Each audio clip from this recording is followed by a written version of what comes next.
We're back once again with another fun-filled episode, one that we know all of you have been so patiently waiting for, the review of the year for the movie of the year. Homies, listen, I missed you guys. I feel like I haven't talked to any of you in forever. I know it's only been like a week and a half. Right. But considering the stream of content that we've had rolling out, and the content we still have planned before the end of the year. Yes. I think a week and a half gap is a lot. I have returned from my excursion. Yeah, you've returned from the motherland. Yeah. Of sorts. Depending on which cult. But yes, I have returned from Dragonsteel Nexus.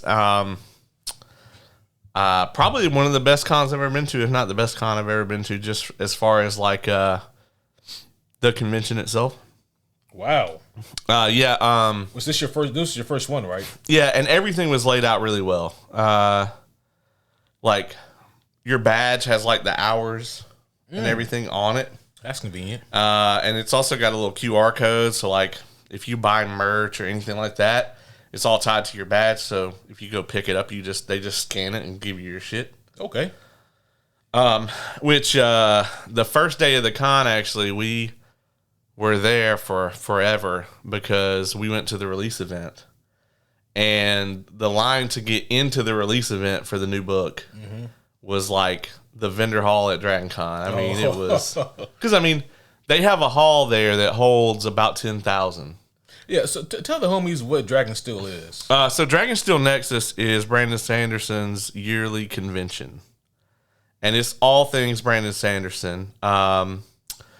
If this is your first time listening to this podcast, Brandon Sanderson is a prolific fantasy author. Basically, essentially the father of modern fantasy, I would say. I don't know. Maybe him and George R. R. Martin, back when he used to write, maybe they once shared that. So the release event was essentially it's a global live streamed event. The homie Dylan actually watched along with us and was kind of like messaging us while we were in the room. Oh, nice. And it's actually open to the public, but everybody who's in the con, if you have a badge, you get seated first, and then they open it up and let the plebs fill in. And they had an overflow room, but we were in a room with like 10,000 other people. Wow. Yeah, the hall that they have this in actually is bigger than any of the halls at Dragon Con, because I think that big ass room at Dragon Con that we like saw the Hobbits in, I think it only sits like 2,500. Yeah. And we were like way back from the room when we got in line, and we asked the person, we were like, hey, do you think we're gonna get in? And they were like, oh yeah, you'll definitely get in. And I was like, oh, okay, if you say so. And like we got in line like an hour and a half early, and I mean the line was ridiculously long past. And that's with you getting in line an hour and a half early. Yeah. So we get the release event, and then they do all their announcements for the year, everything they got coming up. They talk a little bit about the book. Brandon does a speech. This year he mainly talked about gatekeeping. Oh, okay. Yeah, which is an awesome topic. And how we need to enforce that shit because we've been way too lax. Too many people have been getting it. No. Yeah, I mean, he actually talked about like with fantasy, like he remembers when he first was going on his book tours for Mistborn all those years ago, like 18 years ago. It's crazy. And a lot of people were like kind of shitting on the Harry Potter fans and the Twilight fans. And there was another one like Aragon, you know, and it was like, oh, this isn't real fantasy. And I'm just, and you know, I have been guilty of that a little bit. A lot of your really big books that are coming out now that are catching like the book talk crowd are what the genre known as romantasy, right? Okay. And it's very tropey, and 99% of them have the same plot. There's usually an ancient twink who's very broody. Oh, okay. And he, you know, for reasons unknown, falls for a usually very normal 20-year-old girl, which I guess they I guess they're like, that's the safe spot, you know? Yeah. That premise does sound very familiar. Yeah. It happens a lot. And I'm just like, you know, I don't hate it, you know what I mean? But haven't we seen enough of this trope? I know I'm doing exactly what he said not to do. But can we get the flip side of this? Can we get like a 20-year-old twink who's like happy and flamboyant and stuff, and he falls for this like 8,000-year-old goddess Dami Mommy? Because like I would read that. You got me with the latter half of that. I mean, can we at least flip it just once, just one time? I mean, just see what happens. Yeah, I want to read it. You know, I would read that. Yeah. That would get my attention. Rather than like I read the back of it and it's like such and such Zabuksaruk is an ancient whatever warrior, and then the chick's name is like Sharon or whatever, right. and she's like a librarian or something, you know. Yeah, and it's always something so unassuming. Yeah, so like the main character's problem is always that they're too normal, right? You know. Anyway, I realize I'm doing exactly what he said not to do, but he had a good point about kind of not gatekeeping this kind of stuff, and I understand it, right? Because if I want to get people into Mistborn, right? If a person reads ACOTAR or whatever, I can get them to read Mistborn. I can at least try to sell them on it. If they read graphic novels, for instance, I can kind of be like, hey, you should check this out. Right. But if they don't read it all, then it's a tough sell. That's an issue. Yeah. Yeah. So it's a very tough sell. So I get it. Another interesting thing before we move on this topic, 18 years old, Mistborn and the Final Empire made it onto the New York Times bestseller list for the first time. Really? This is unprecedented. Because you got to remember, when it came out, he was just some dude. Yeah. Nobody really knew anything about Brandon Sanderson. So I mean, now, like, Wind and Truth is number one already, like instant, you know? Yeah. I mean, he sold 10,000 copies at the event I was at, everyone had one. Right. But, yeah, I mean, it's going to sell in the millions and millions. But and it's already released outside of the event, right? Yeah. So, yeah, it's already selling like hotcakes. Oh, yeah. It debuted at number one on both the USA Today and New York Times bestseller list. But 18 years ago, nobody knew who the fuck Brandon Sanderson was. This is before he got famous for finishing Wheel of Time and all that. So back then, I mean, Mistborn didn't even make a dent when it came out. Yeah. But for a book that's 18 years old to just suddenly be on the New York Times bestseller list is unprecedented, especially when, like, if that happens, it's almost 100% of the time that it's because a movie came out about it. Like, it'd be like if Hunger Games was never on the list. Okay, well, the movie comes out. All right, well, now it'd be on the list. Or like Wheel of Time when the show came out. It'd be something like that. But there is no adaptation at all. It's purely from just hype that this book has made this resurgence in sales. I mean, that's pretty damn incredible. Yeah. I mean, I personally know like 5 people that have read it for the first time, like recently. And I mean, you're one of them. Yeah. So. It's easy for him to give this great message about not gatekeeping other types of fantasy writing when you know that you have zero threat of anyone opposing you. Well, on the one hand, right? But on the other hand, you got to think about it like it took Brandon 20 years to get to where he is, and for I don't want to name any names, but for such and such author to just put their first book out and Book Talk to grab it and it sells 5 million copies, Yeah. I could see him being like, motherfucker. Yeah. Stephen King is probably like, what the fuck? Right. But he has the right idea about it, right? It's just like, the important thing is that people are reading and consuming the material. It's kind of like how, some of these kids that are reading the manga, right? Be like, hey, that Iron Man movie that you really like? Well, guess what? you know? Right. I mean, and it's possible we're seeing that right now with like Absolute Batman and stuff like that, and this new Avengers of Twilight. You know, comic book sales are like rising tide lifts all boats. So maybe it's time, man. Maybe the resurgence is here. Well, it certainly isn't here with Sony, but it's somewhere. God damn it, no. Yeah. Man. Yeah, I had one more question about Dragonsteel. I'm trying to remember what it was. Were you proselytized any? No. Okay. Which is crazy, right? Because are you disappointed? No.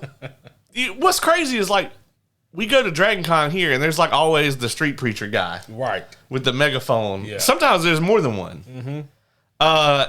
And then this convention takes place at the Salt Palace, which is a block and a half from like the center of all Mormonism. Yeah. And out of the like what I think there was like I think they sold 7,500 badges to the con. Nice. And out of those 7,500 people, I mean, at least 10% of them had to be like practicing Mormons, right? I mean, easily, right? It's interesting because to my knowledge, Salt Lake actually isn't as holy as thou, because if everyone is doing it, then they're not really doing it full force. You know what I mean? Right. It's more devout like in the actual other places outside of the Mecca of Mormonism. Right, because they just kind of assume that everyone is. Yeah. I gotta imagine that a large portion of Brandon's staff is probably, LDS. Right. But you also met the man. Yes. Yeah. So I'll tell this story. We will get to the Kraven review, but I could talk for 2 hours about how good this con was, and just and like I could review it, but I'm not gonna. So this will serve as a little tiny mini review. They did badges a day early, and I'm so glad that they did, man, because the badge line was horrible. It was like as bad as Dragon Con's. And like Dragon Con's line is like, they have 85,000 people. Yeah. Whereas this is like a tenth of that, and the line was just as bad because, I mean, they can't have, 90 fucking people at the end. This was, to their credit, this was the busiest. This is the biggest one they've ever done. They've never sold, like, in the previous years, you could get a badge like a week before the con. This one sold out of VIP badges in under a minute, and it sold out of general admission badges in under an hour. Like, almost a year ago. Yeah. So, this was the first time they've ever been hit with this kind of unprecedented volume, because it's such a big release. It's the most important release of Brandon's career so far. So, we went and got our badges the night before, and, I mean, it was very quick. Like, we got off the plane, went to our hotel, checked into our hotel, immediately walked to the convention, which, by the way, we could be in a panel at the con or in the vendor hall, and we could be in our hotel room in 5 minutes. That's excellent. Yeah, the host hotel was the Radisson, and it's right there next to the Salt Palace. Yeah. So we go down, we get our badges, and outside the Salt Palace, there's a line outside. And granted, I want you to think about this now. It's like 19 degrees, dry as fuck, 5,000 feet above sea level. Mm-hmm. It is cold, folks. Cold. And there's people standing outside. They lined up at 4:30 a.m. because they had a line there for if you wanted a specific number for the book. Because all the release copies are signed and numbered. So, yeah, some dude camped out from 4:30 in the morning to get the number 1 edition, and that shit's gonna be worth a fortune. Yeah. And I imagine the second person in line probably wanted like 69. It'd be hilarious if the first person in line wanted 69. That would be hilarious. But so we saw them out there, and I was like, no, fuck that. Mm-hmm. We went in, got our badges, came back out, and there was like a circle of people kind of out there around that line. And I was thinking, oh, okay, somebody's got a dope cosplay or something. So we go walking over, and I heard his voice. And Kay heard it at the same time, and she goes, that's him. And he was just out there in the fucking cold, just hanging out with the fans. And I'm sure he had other shit to do that night. Oh, yeah. So basically, you know, he can't have a like a meet and greet with everyone. Yeah. So, you know, out of everybody that gets a badge, they randomly draw people to go to his signings. Okay. And you can get your book signed, and you get a minute to talk to him, ask him a question, whatever. Yeah. He also does lightning signings. You can also get drawn for those, which is basically where you don't really get to talk to him, but you can just get his signature on whatever. Mm-hmm. And he was like, if you don't already have a signing with me, you know, he was just out there hanging out, taking selfies with people.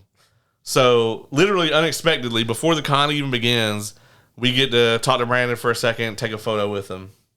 That's incredible. Yeah, it was nuts. I mean, it was a great way to fucking start the con off.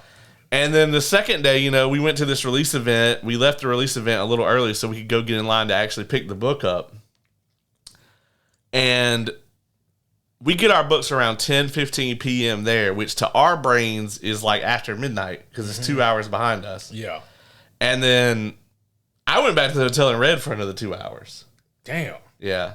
Yeah. I like... Kay would just wake up at like 4:30 in the morning randomly, and I would just be at the desk reading. Holy shit. Yeah. Most of the second day, we went to the con for about 4 hours on the second day. And at one point, like, we were in the busy-ass vendor hall, and I was like, you want to just go back to the room and read the book? And she was like, yeah.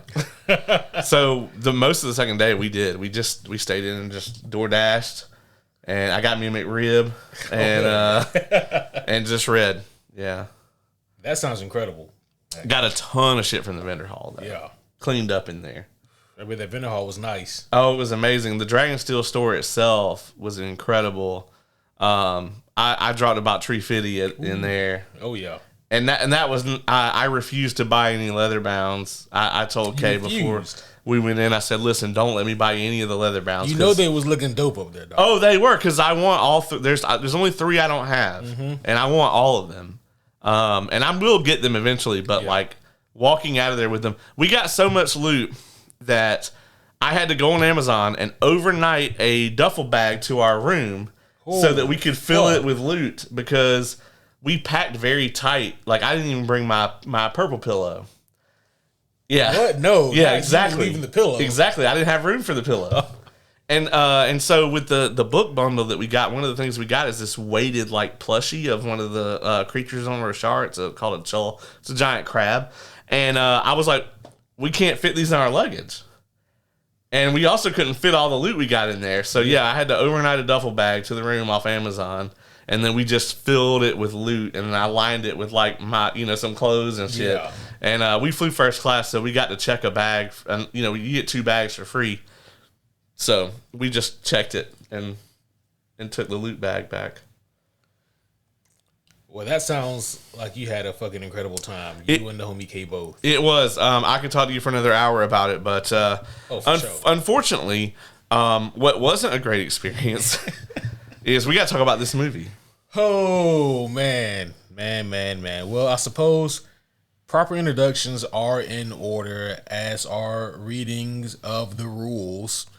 Introductions first, of course. Homies one and all, I would like to welcome you back to a very special and unique and maybe finalized episode in some manners of the Superhero Homies podcast. My name is Quentin, and as always, I'm here with my good friend, my brother, the world's greatest co-host, the homie Caleb. What's going on, folks? Like I said before, I am so glad to be back. I do want to say here at the beginning as well that me and the homie K did not get the chance to record our review of Wicked before we left. However, we are planning on doing that tomorrow.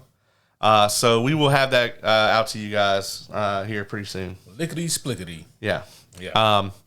And Monday we're doing our 2024 review. We are, yeah, and I got to get ready for that. Yeah, me too, because that one takes some prep. You can't just roll out of bed and shuffle into that one. Yeah, I got to go back and be like, what did I do this year? Right. What did I see? What did I read? What did I like? What did I hate? Yeah. But so we are here to talk about Sony's brand new masterpiece. We just saw it on opening night. Kraven the Hunter. That'd be confused with any other Kraven you might know. Yeah, any other Kravens that you might know. There's Kraven the Gambler, and it's not him. There's Kraven the Fisherman, it's not him either. There's Kraven the Animal Rights Activist. Actually, that is him. Yeah, right. Yeah, exactly. That I will say that was not as heavy as I thought it would be. They didn't like there's a lot of things this movie shoves down your throat, but that wasn't one of them. It was not one of them, but it was also obvious. It was present. Yeah. But it wasn't like, he didn't have like a PETA jacket on. That's true. Oh man! I thought there was going to be a scene in the movie where the 4 or 5 different animal rights organizations pull a ring out, and they together they could summon Kraven. Captain Kraven. Holy shit! Would you like to provide the reading of the rules for this episode? Yes, I will. I definitely do not want to forget the reading of the rules. As with all of our new movie reviews, the first half of this review will be spoiler free. We will talk about the plot, if one exists, the acting in the movie. We will talk about the pacing. We will talk about the score, and then we will give it our score, and then we will bullshit for a little bit. Maybe more Dragon Steel Nexus bullshitting. Who knows? And then after that, we will mosey on over to the spoiler-filled section. And this is the part where if you have not seen the movie yet and you're just trying to get our opinion to decide whether you want to waste $20, you'll want to mosey on out. However, if you have seen the movie or you just don't care about spoilers, you can stick around and we will balls deep spoil it for you. Absolutely. Wonderful reading of the rules. As always. I had to pull that one out because it's been a minute. Yeah, it's been a while, right? Yeah. I had to retrieve that file from the database. Yes. Kraven the Hunter.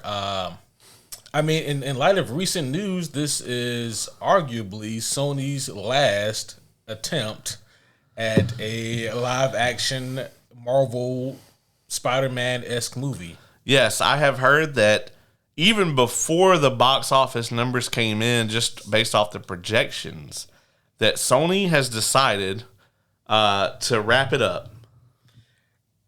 There's so much just about that alone that I want to unpack, right?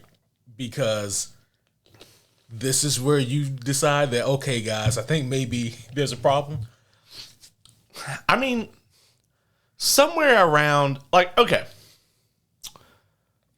Based on how much money Venom made, I could see how they thought that this was a thing that they could do. Unfortunately for them, it's not. Somewhere around Morbius, I think I'd have started to be like, maybe not. The thing about it, and we talked about this a lot during the Venom review, is when the first Venom came out, that was full tilt superhero craze. Yep. That was when you could just about put a superhero anything on anything, release it, and you were going to get at least 300 mil. On the low end. Yeah, like minimum. Just it could just be. I mean, Iron Man 3 made $1 billion. Yeah. And that movie's trash. This is when the time where you were just printing money with the superhero genre. But that is not today. That is not the reality now. No. Now, you can still make a bill. Deadpool and Wolverine, I think, got close to the 1.5, didn't it? Yeah.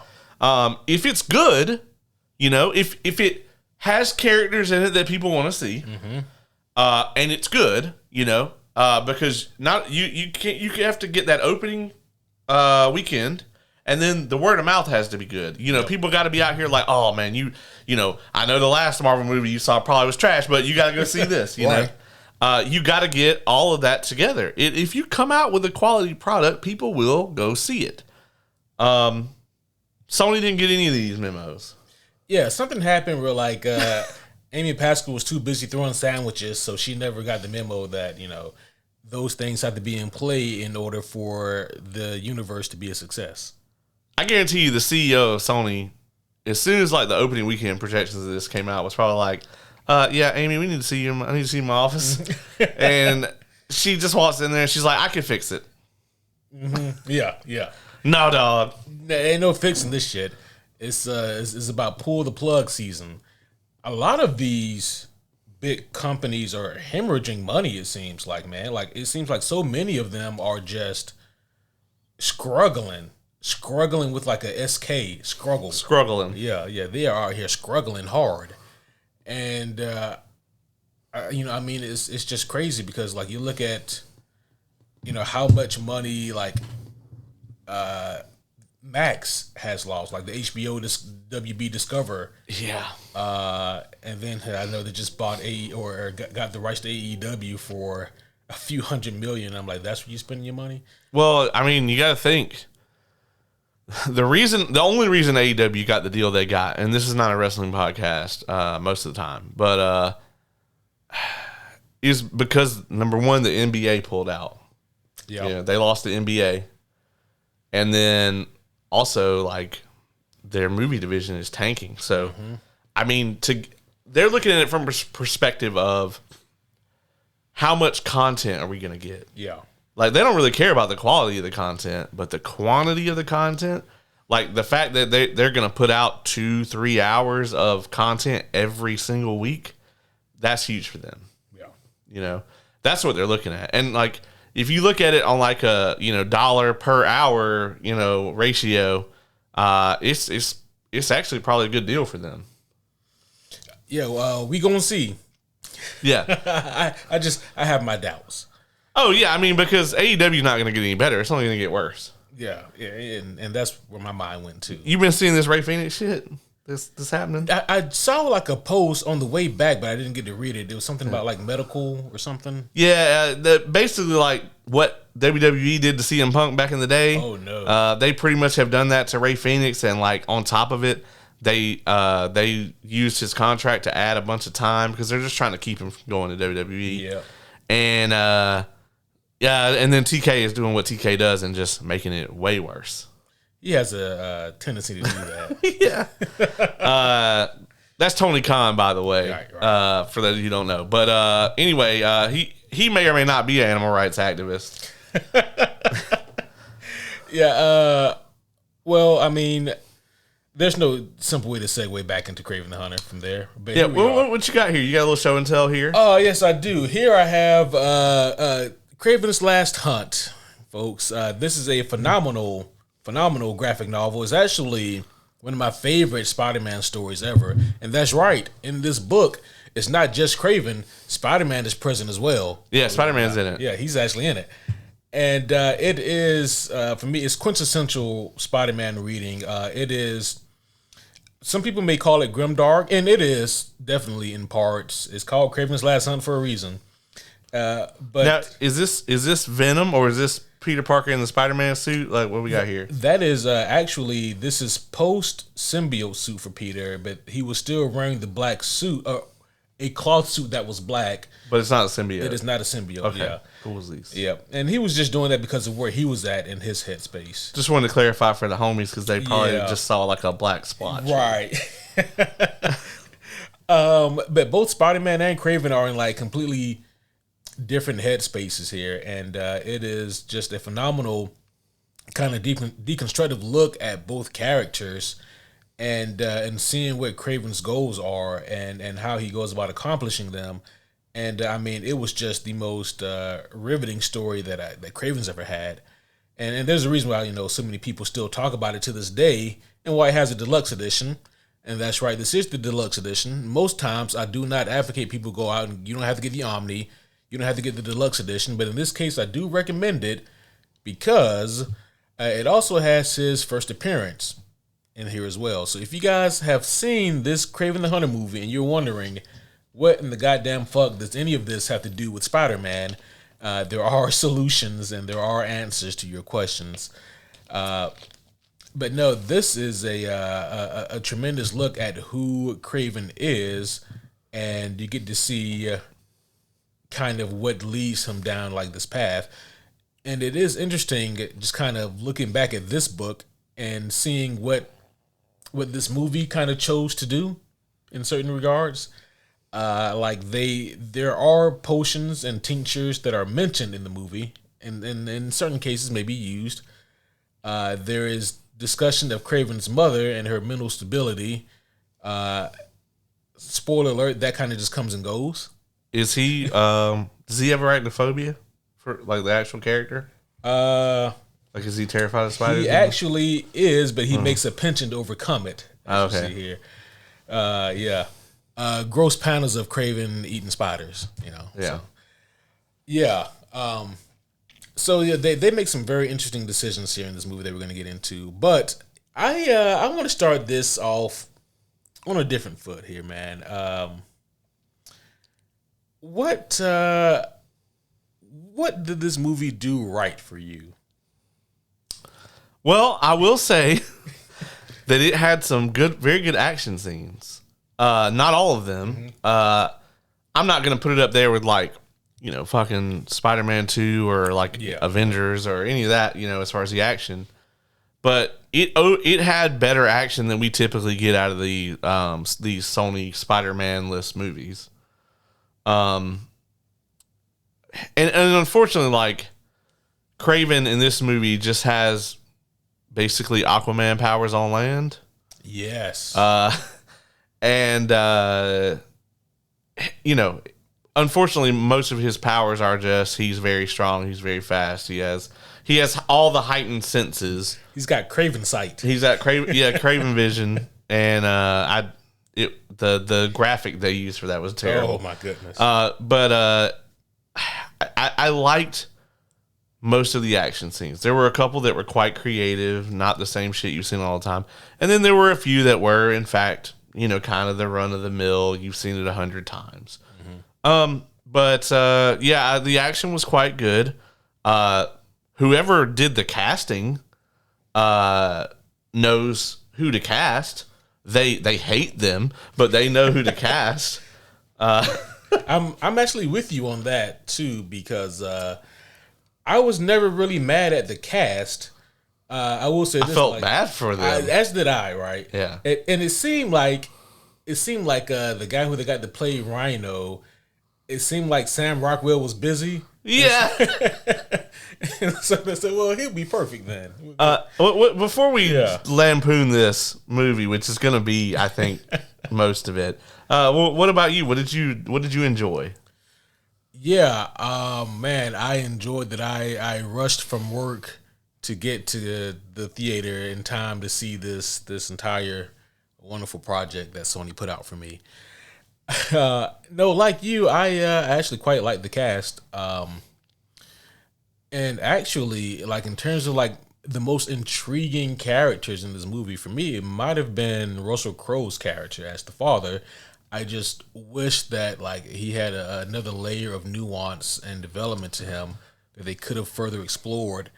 Because I think there are some really cool complexities that they could have presented with that character, and the way that he played it, coupled with the fact that like I actually didn't mind his accent. Oh no, we disagree there. I thought that accent was like if you have a somewhat decent DM for D&D and there's a character with a Russian accent, I feel like that's the accent that you get, which is fine for Dungeons and Dragons.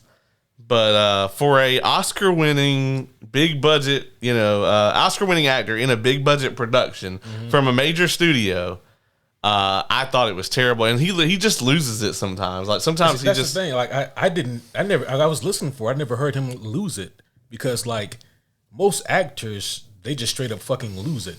Like I listened to Florence Pugh as like Yelena, and I'm like, she's slipping. She does, yeah. And I thought for sure I was gonna hear Russell just go straight out fucking. Who was he in Gladiator?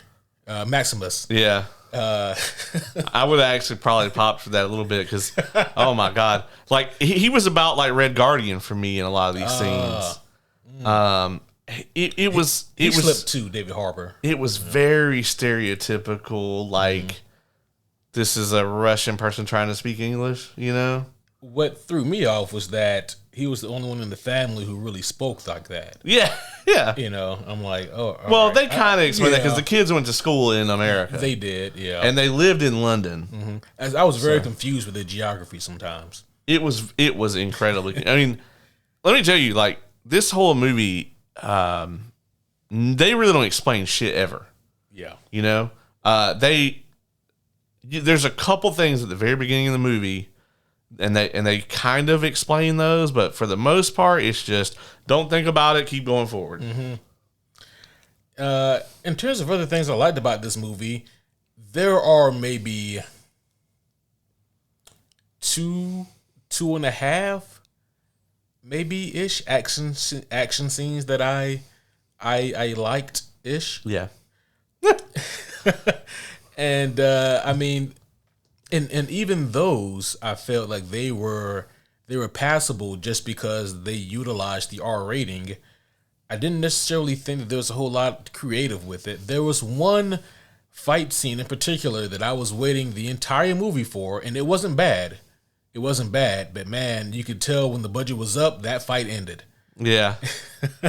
I also got to say, too, do you feel like that they filmed this as PG-13 and then went, fuck it, and then they went back and just added some R-rated reshoots? I think they did what we thought they were going to do for Venom 3, which is, man, look at the success of Deadpool and Wolverine. Yeah. You know, and, but it did feel that way, right? Just because there's 100% a PG-13 rated cut of this. Yeah. Easily. Because, like, all you'd have to do is put in a couple camera cuts a little early, like right before the blood splatter. Because even in the ones, like, there's not very many that are actually gratuitous. Like, and the ones that do happen, like, there is one or two deaths that are pretty gruesome. Yeah. But, like, they don't give you time.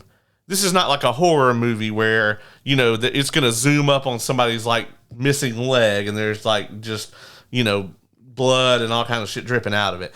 No, like, there are some gruesome kills, but the camera cuts immediately. Yeah. So you don't really have time to think about what really just happened. Right. And then there is an F-bomb in the movie, and it is just the most out of place, forced. Yeah, there was a couple, weren't there? I thought there was one in Russian. Yeah. But you know the one I'm talking about. Yeah. That's just the most forced bullshit ever. Yeah. I'm out of positives. The dialogue in this movie it's the worst of the year, I think. To me, easy. Oh yeah, this. I mean, it's Sony dialogue, right? I mean, to me, it reminded me of Madam Web.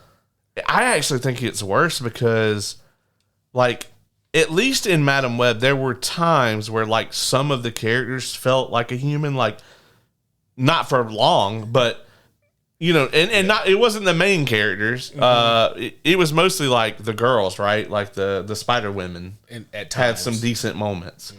I don't feel like really anybody has that at any point. Like, all the dialogue in this, it feels like a table read. Well, I mean, if this felt like a table read, I feel like the entire cast might have been let go.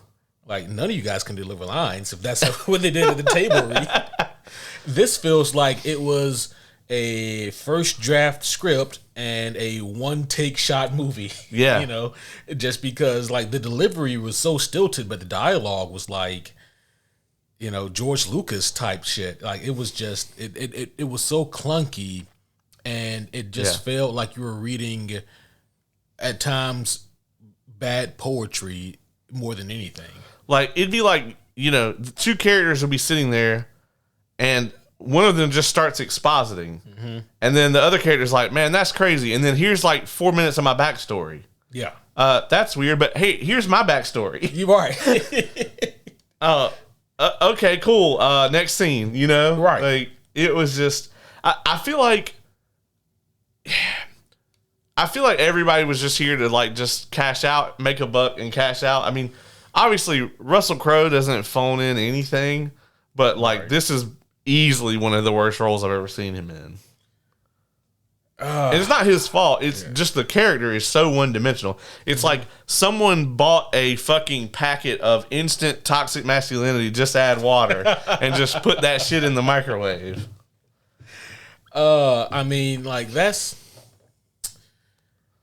I do feel similar to that, but I have more of that feeling reserved for the star of the show. Yeah. And this is also probably the weakest thing I've ever seen Aaron Taylor Johnson in. He put all of his energy and efforts into getting Kraven shaped, Yeah. And that's what it feels like, you know. He looked like he has never seen a car in the last 5 years. Absolutely. Like, hasn't even looked at one. I mean, yeah, like, as much as Quicksilver runs, that motherfucker was not nearly as yoked. Yeah. You know, for that as he is for this. Yeah. I mean, his abs, each ab was like my fist. Yeah, and there was like 8 of them. Yeah. This motherfucker had an 8-pack. He ate like 1 grain of rice and then half a chicken every day. And you know what, like, I've always commend actors who spend so much time getting in such incredible shapes for these performances, right? But typically, for the shirtless scenes that you see a lot of these male actors in, there's like, some sort of reasoning for it. It's just gratuitous in this. Here, mild spoiler alert, but fuck it. It's like they're in the middle of freezing Russia, and he just decides it's time to go shirtless.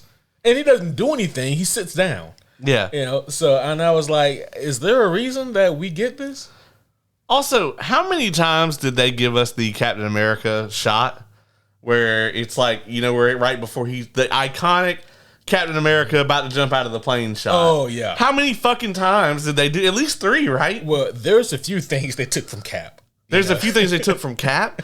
They copied Batman Begins fucking gratuitously. Like, no shame.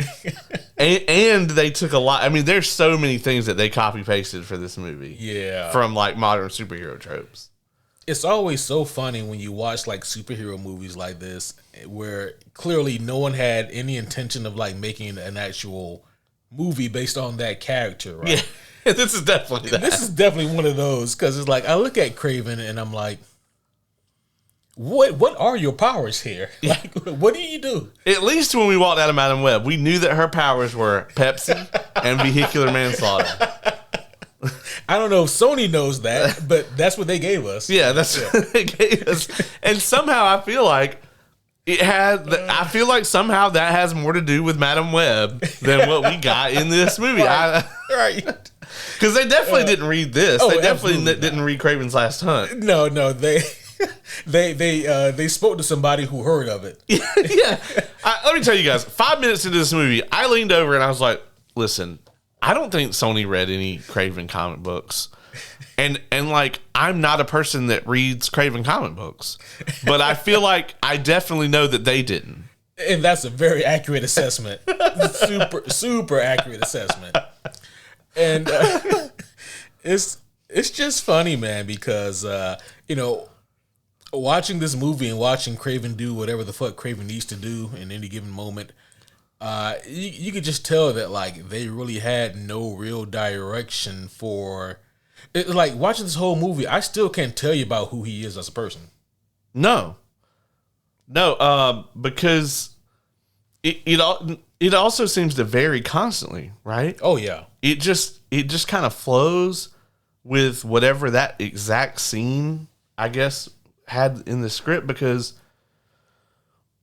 it's like early on in the movie he's got no personality, and then later on in the movie they just expect you to, he just exposits about things, and they break the number one rule of like entertainment, they show not don't tell. He just tells, and then at the end they're like, oh, haha, villainous. Yeah. And you're like, but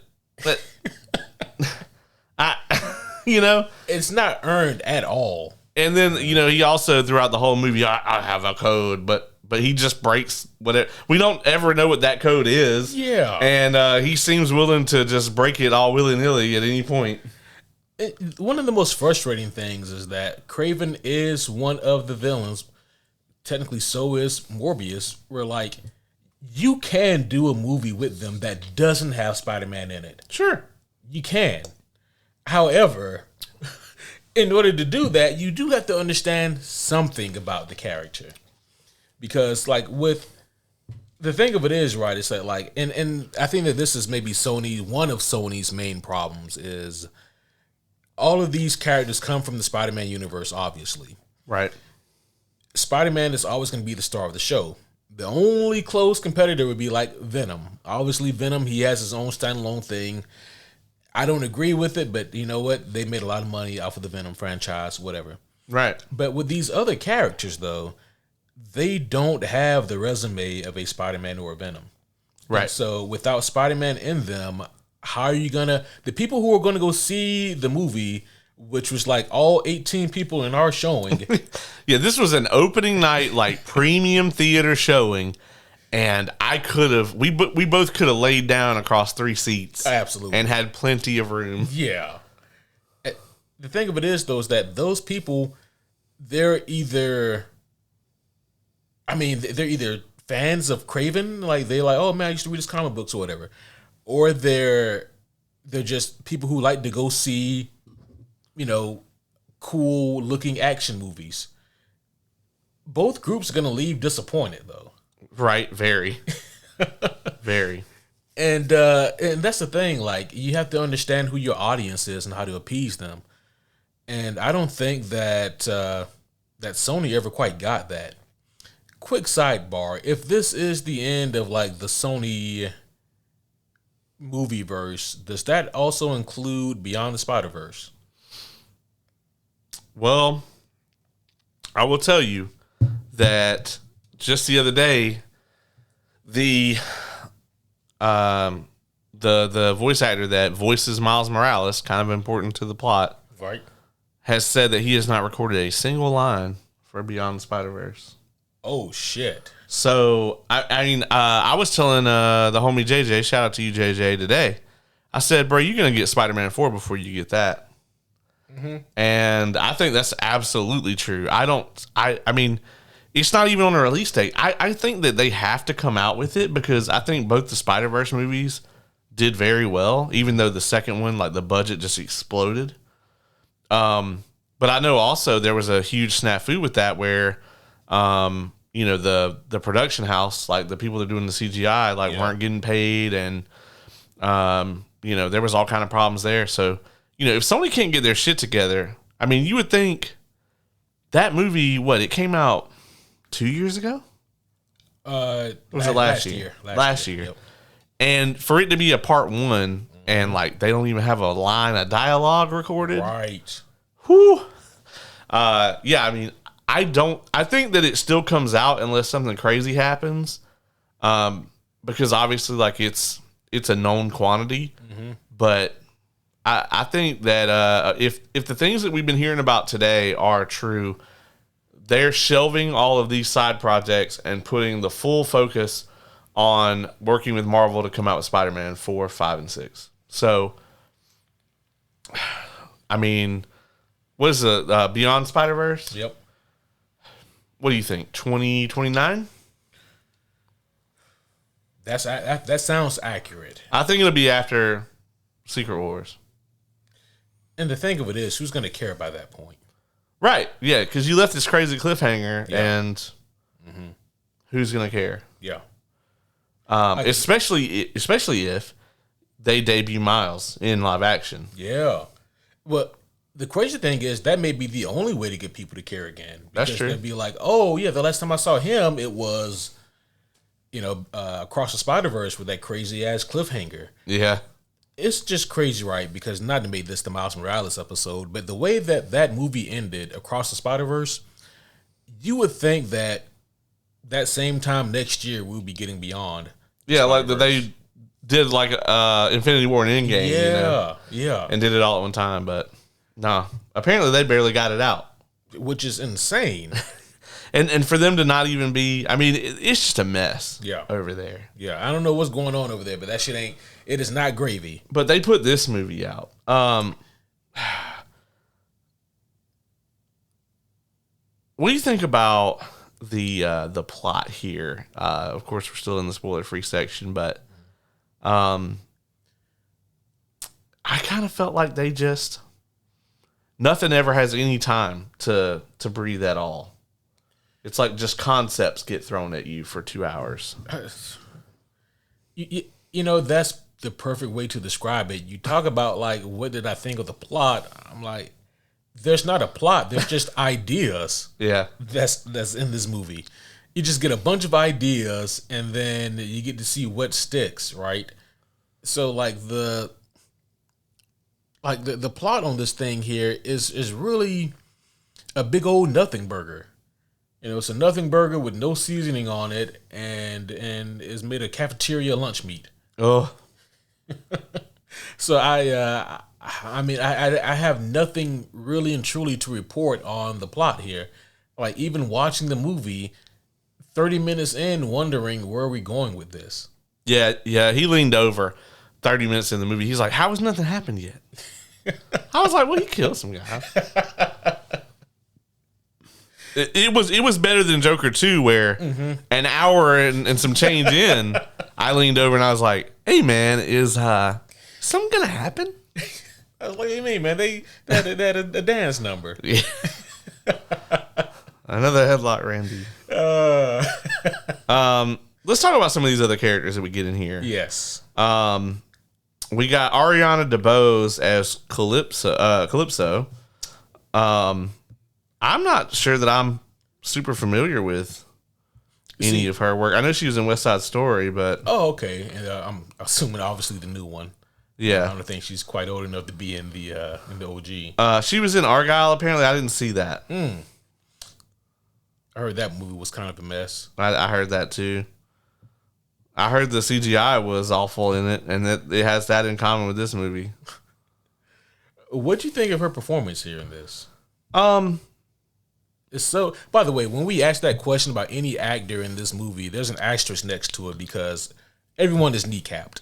Yeah, literally. I mean, we've talked about how you can't outact a bad script, and I mean that is the case here. Like, I think this is a fine cast, but I think the script just undermined them at every moment possible. I mean, not to keep going back to Russell Crowe's character, but like, that idea of like, the toxic masculinity, you have this father figure who is just overwhelmingly, be tough, be a man, whatever. I think that's absolutely something that exists in society, and your art should reflect society, But I mean, I feel like there's a ton that they could explore there. They just don't. And he ends up being more of a cartoon character because of it. Right. And I thought that Calypso was kind of was pretty interesting, but it's the same concept. It's just like, oh, we get a kind of a vague kind of idea of who this character is, and then what? I mean, I don't even think we get that much. I'll be honest with you here. I mean, her connection to anything or anyone in this movie was held on by a goddamn thread. Yeah.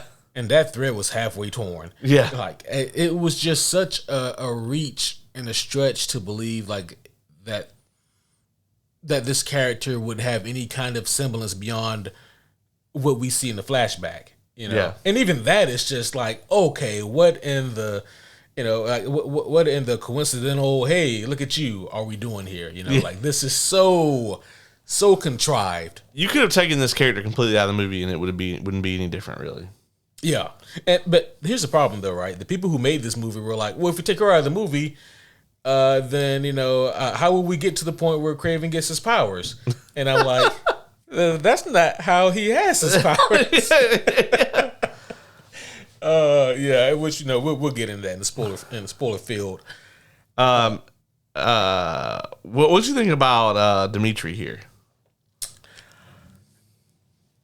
Interesting in parts.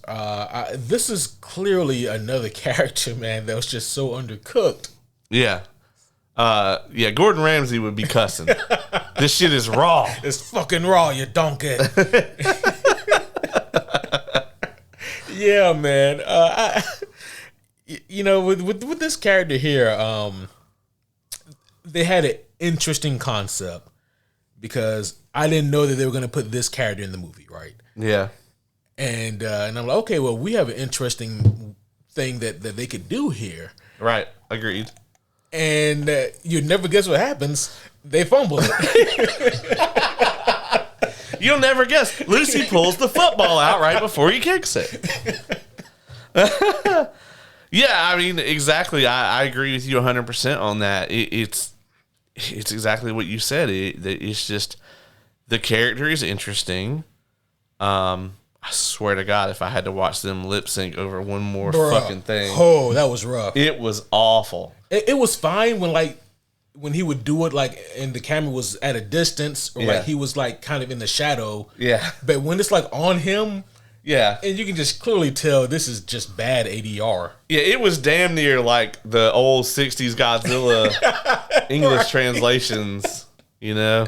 Yeah. It was just so terrible. They would have been better off using just AI to modulate his actual voice to make it sound like whoever. Yeah. You know, or to do whatever they wanted to do. Yeah, because it just wasn't, it was bad to awful. Yeah. You know?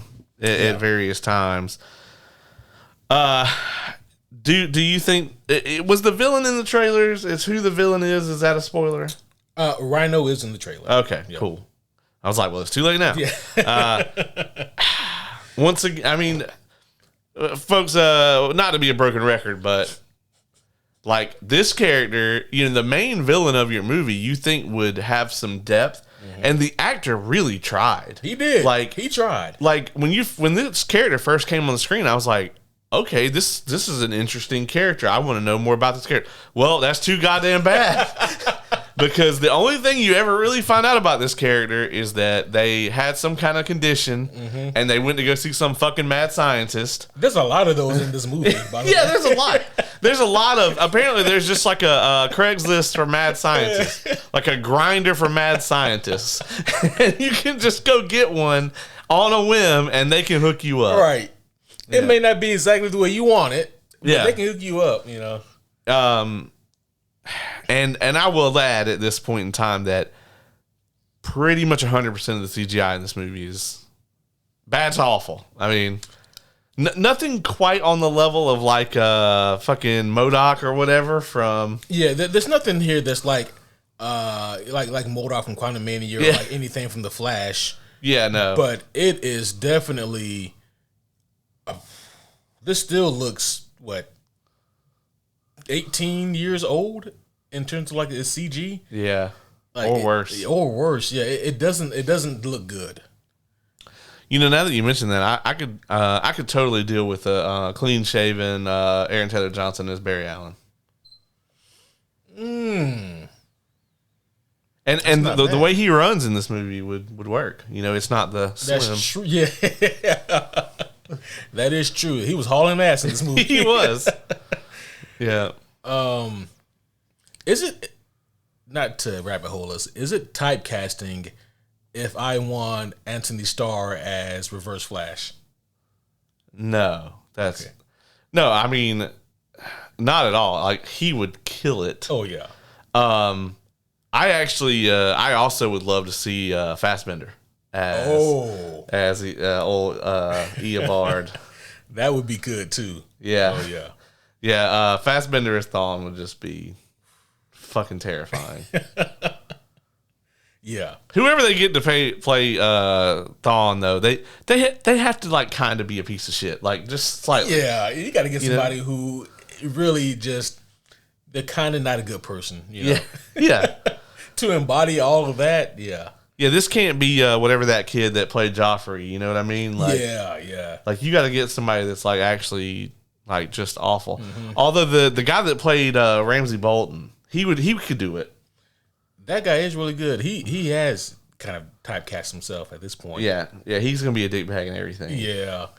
Unfortunately, I know we're rabbit holing now. He played God, I forgot the character's name. Black Bolt's brother. Fucking Oh yeah, he was in not Eternals. Inhumans. The other bad show. Inhumans, yeah. But is it Max? I think it's Maximus. Yeah. He was great in that. Yeah, I heard he was like the highlight. Yeah. Unfortunately, it's the Inhumans. Like, dude, I like how Disney just deleted that shit from existence. Yeah. Like nobody even remembers that was a thing. Right. Which is why Reed Richards had to remind everybody what Black Bolt can do.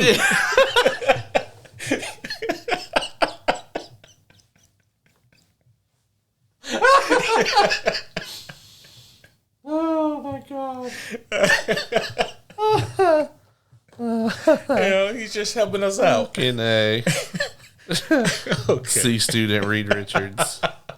Oh, that was this Reed Richards partied a lot in college, and right.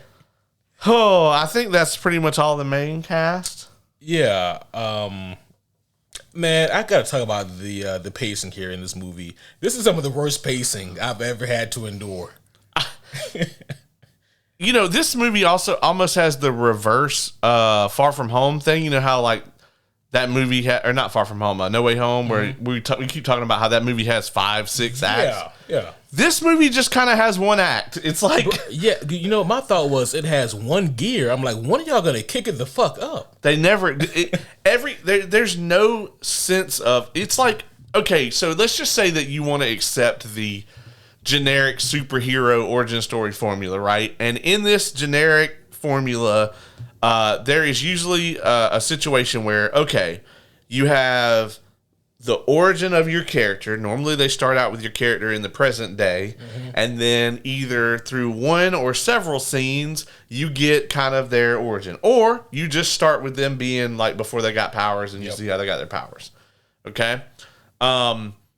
Then, at some point in this first act, you kind of introduce also who the villain is. Okay? In Act 2, the villain and the hero will culminate Act 2 with usually a fight or a confrontation of some kind. And in the trope, the villain always wins this initial confrontation because otherwise the hero just bodying them doesn't do anything for anyone. Right. Then the hero goes on some kind of journey, or there's a training montage or something like that, or they have some sort of realization or awakening or something, or maybe all of those things. And then there is a sense of tension that builds to the end of the third act where the hero returns and vanquishes the villain. None of that ever happened in the storyboarding for this film. Yeah, not only have they never seen a Spider-Man book with Kraven in it, but they've also never heard of the hero's journey. Yeah. You know, they're just not familiar. Like, Kraven starts out this movie, at the very beginning of the movie, opening scene, he has the same outlook on life and capacity as a, like as a person and as a hero, quote unquote, that he has at the end. Yeah. Like, what growth is there for this character? There's no growth. He doesn't learn anything. He doesn't get better at using his abilities. Not only that, but like I never really felt that he was in any danger. No, not one time. And before the final battle, he didn't even get a new suit. Yeah. Like, how are you gonna fuck up like that? They did it twice. They did it in Madam Web, and then they did it again here. How y'all gonna disgrace the fallen name of Joel Schumacher by not giving him a new suit before the third act? He's got to be new suit goofing. Yeah, exactly. Not shit. Yeah, ought to be ashamed of you. So how you gonna sell toys like that? Right. You know? Come on. I don't think they're gonna sell a single fucking toy for this movie. They might sell a Rhino toy. Oh. Rhino looked ugly as shit. He looked like handsome Squidward. If he wasn't handsome. Yeah. I mean, I don't think he is anyway. That's true. He kind of looked. If you ever watched season 8 of Smallville and saw their version of Doomsday, oh no, he kind of looked like that fused with handsome Squidward. That I think is a very accurate assessment. And shout out to Sam Witwer, who did a very good job with CW's budget as trying to be Doomsday. Oh, he was Doomsday in that? Yeah. I didn't know that. Okay. Yeah, old Starkiller himself. Starkiller, yeah. That guy's such a Star Wars nerd. He really is. Yeah. He's a nerd in general, but he's definitely a fucking Star Wars nerd. Yeah. Shout out to him. Man, what else do we want to discuss in the spoiler free? I don't know, man. I think we can't talk about the score. I can't tell you a single fucking. Was there music in this movie? I don't know. Yeah. I definitely never felt any kind of tension or anticipation, and I don't remember the music swelling at an appropriate time, or I don't know that there was any music in this movie. I really can't tell you. I don't know. They never even like played a dope song during an action scene. Yeah, or I would have noticed if they played like a generic, obvious song. Yeah. Not even that. It's kind of the opposite of Venom, right? Where like there's that one scene where Venom's like, all right, cool, time to have a travel montage, and they just play a random fucking track that has nothing to do with anything. Yeah. This is the opposite of that. They just don't play anything. Right. Yeah, I couldn't tell you a goddamn thing about the score or the musical selection in this movie. So, I'm about to look it up.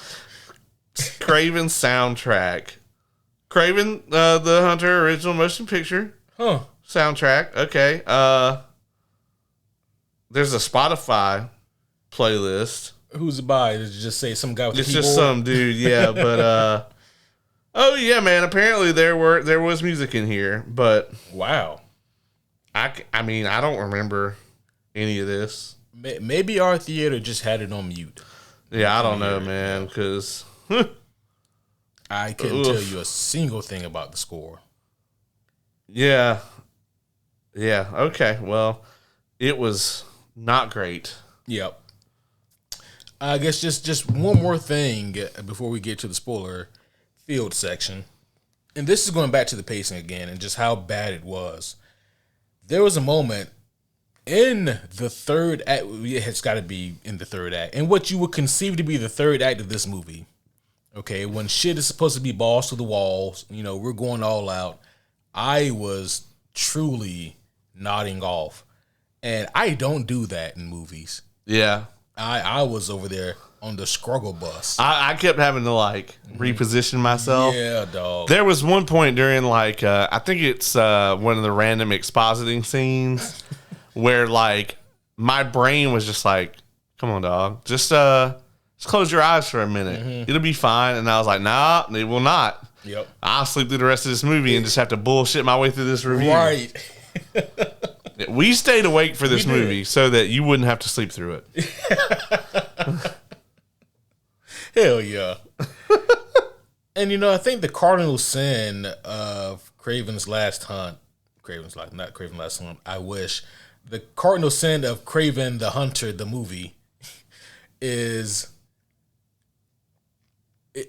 on the technical standpoint, is it as bad as Morbius or Madam Web? Probably. Yeah. But also, it commits the cardinal sin of not being as funny.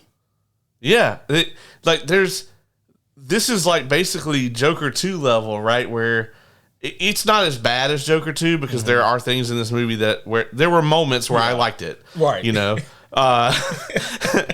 I don't know that Joker 2 had even one thing that I really liked, I'll be honest. But anything that I did like just became nothing. Mm-hmm. There was at least some cool shit that happened in this, visually. Yeah. I wouldn't watch it again. I wouldn't really watch. I think Venom 3 is the only movie in the Sony Spider-Man-less Spider-Verse that I would watch twice. I gotta think about that, man. I'm not gonna lie, man. With enough alcohol and with the right people, I might watch Morbius or Madam Web again. Yeah, because Morbius and Madam Web were funny, not intentionally. You're right. This movie, you just kind of. I mean, we cracked a few jokes with each other over a few things, but it was only a few minutes into the movie that I just leaned over and was like, "This dialogue is fucking trash." Yeah, we were. Yeah. Well, we were out of that long ass opening. Yeah. We were in the middle of the long ass opening, actually, because it was so fucking long. Yeah. But that's when you leaned over and said that, and I was like, yeah, this is really bad dialogue. Yeah. It was terrible. It was. Yeah. You want to score this thing, and we'll. Yeah, man. Let's go ahead and score this thing. I'll start. Okay. Set the tone. I really wish that our initial take on this movie was accurate. Our initial prediction for the Kraven movie was that it's not gonna be some world-changing, amazing, comic book accurate Kraven depiction, but we still might get a really fun, cool, slick action movie that just has nothing to do with Kraven. I would have loved that. That would have been incredible. They did put a good trailer together. They did, To their credit, man, whoever made their trailer, they deserve a raise, man. Whoever they are. Unfortunately, what we ended up getting is a movie that has nothing to do with Kraven the Hunter. A movie that doesn't even define their own version of Kraven the Hunter. So if you don't want to adapt Kraven from the comic books, hey, that's fine. But come up with something. They had nothing. They had nothing to do. So I felt that all the characters were one-dimensional at best. I don't even know what's less than one-dimensional. Some of these characters... 0.5 dimensional. Some of these characters were fractionals, all right?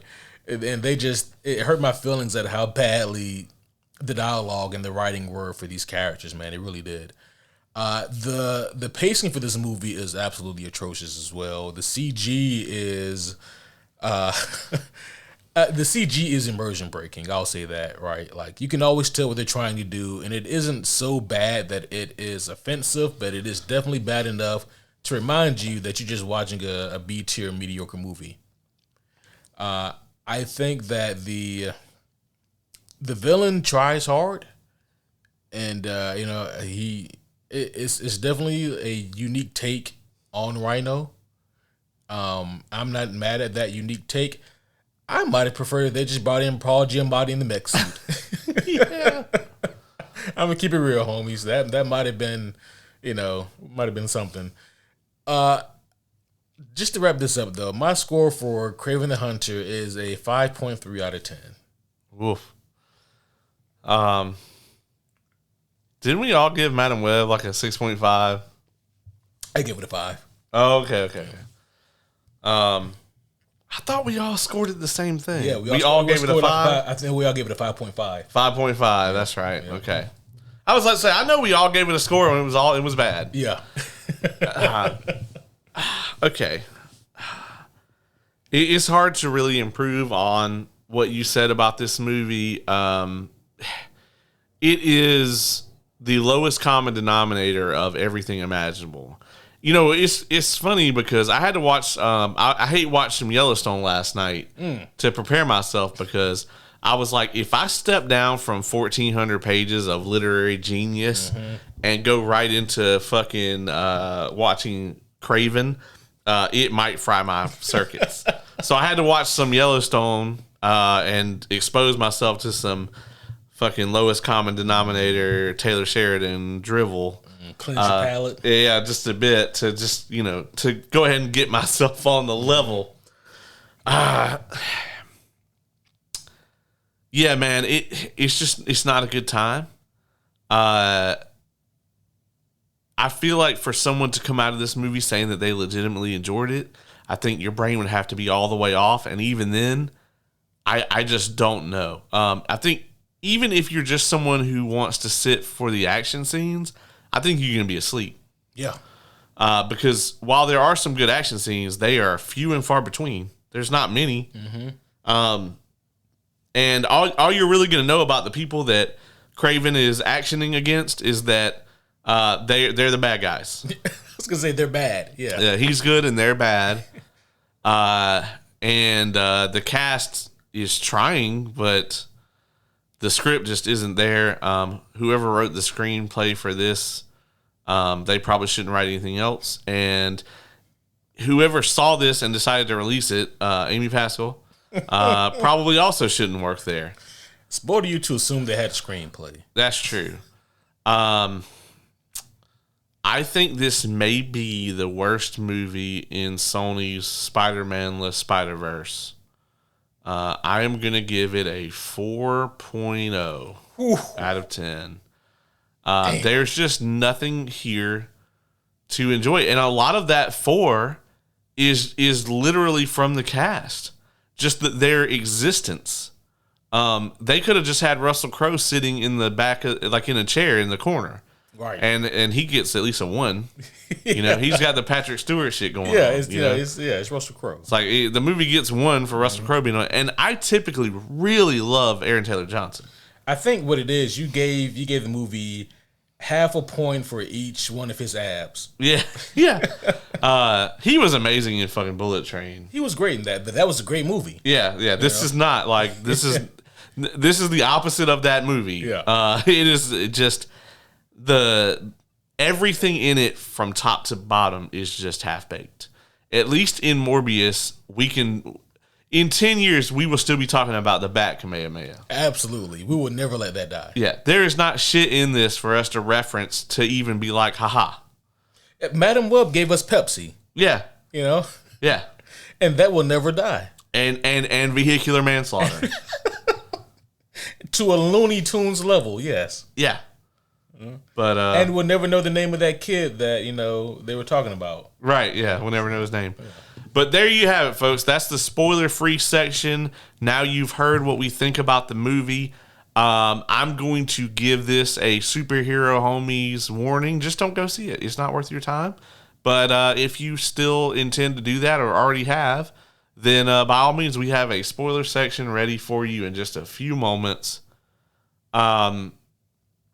As we segue over here, I did say I might pop back to some Dragonsteel shit. I went to a live recording of Brandon's podcast. Oh, that'd be cool. Yeah, it was really cool. Him and Dan Wells, who's the Dragonsteel narrative director, I believe is his title. He's actually he's actually an author as well. He writes like horror novels. Oh, nice. And he ended up joining the team. He's going to be writing stuff in the Cosmere now. But it was funny because Kay leans over about 30 minutes into their podcast episode and goes, "Do they actually talk about the topic at all?" And I was like, "No, not really." Like the topic was like they were going to talk about their favorite wizards. Yeah. And I think they talked about wizards for about 3 minutes of that of the hour. Yeah, I was like, no, it's mostly just them bullshitting, actually. That's incredible. Yeah. Well, were you disappointed or not bothered at all that there was no talk of a movie for Mistborn or any of his works? I was really thinking that we were going to get a Mistborn movie announcement. Mm-hmm.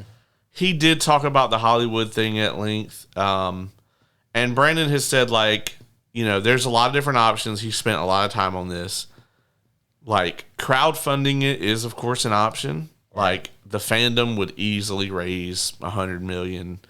Mm-hmm. And if he takes $100 million and walks into Hollywood and goes, hey, we'll finance $100 million of it. Yeah. I was going to say, because the Mistborn movie is going to be, I think, more than $100 million. Yeah, but I mean, if they're putting that up and the studio, it's like, oh, okay, well, the studio maybe matches that, right? $200 million budget. I think you could do a Final Empire movie for $200 million. Yeah, for sure. But it's gonna be a mercenary project. You know what I mean? They're just gonna put somebody on it, and he just doesn't want that. He wants someone who is passionate about adapting the source material, a Denis Villeneuve, a Peter Jackson. Yeah. And my thing is like, okay, I agree with you, but we are at the halfway mark of the Cosmere right now. And let's just say that like Disney just decided, okay, we're going to put $1 billion behind this. Mm-hmm. We'll crank a movie out every other year. It's going to take a long ass time. Yeah. To get caught up. And you never get caught up, right? Right. Well, and Stormlight can't be adapted as a film. It just can't. You'd have to do like 3 movies for each book. Oh shit. Yeah. Because Way of Kings is 1,100 pages. That's the shortest one. Well, I think about it this way, man. Like with prestige TV, is that not an option? Yeah, I think what you would have to do, right, is you have to get somebody so on board. Like, obviously, I think you'd have to have a very successful Mistborn trilogy first to get somebody to say, okay, we'll make the Cosmere. I think Mistborn Era 2 and I think Stormlight, I think both of those have got to be long-form TV. And Stormlight, I mean, I think that you have to do... I think if you really stretched it, you could get the Way of Kings into 10 hours of television. If they could do 12, that would be great. Mm-hmm. But you do not get, I'd say, Rhythm of War or Wind and Truth into a single season. I think you could maybe... Wind and Truth is 2 seasons. Like, that book is 11,000 words longer than the entire Lord of the Rings trilogy. Wow. Yeah. Than the entire trilogy. Yes. Like, all 3 Lord of the Rings books are 11,000 words shorter combined than Wind and Truth. Hot damn. Yeah. So I do think that you have to get somebody who's invested and will say, we're going to make all these things. And the only way you're ever going to get that is if Mistborn comes out and catches that wave and really does well. And they say, okay, this is a cash cow here. I think we're getting there, right? I think we're maybe at the point soon where, you know, like the wave is there. You know, it's just a matter of finding the right person. My concern is, how long do you wait? Yeah. Right? 10 years from now, if there's not a Mistborn adaptation, do you go to an animation house and just start making an animated version of all of this? Because that's the other thing about Stormlight, is it's going to be just ridiculously expensive to make, just due to the nature of all of it. So I don't know, man. That's gonna be something they'll have to figure out. But to answer your question, yes, I was disappointed. Their big announcement was they're gonna do a Dragonsteel edition of the first Wheel of Time book. Okay.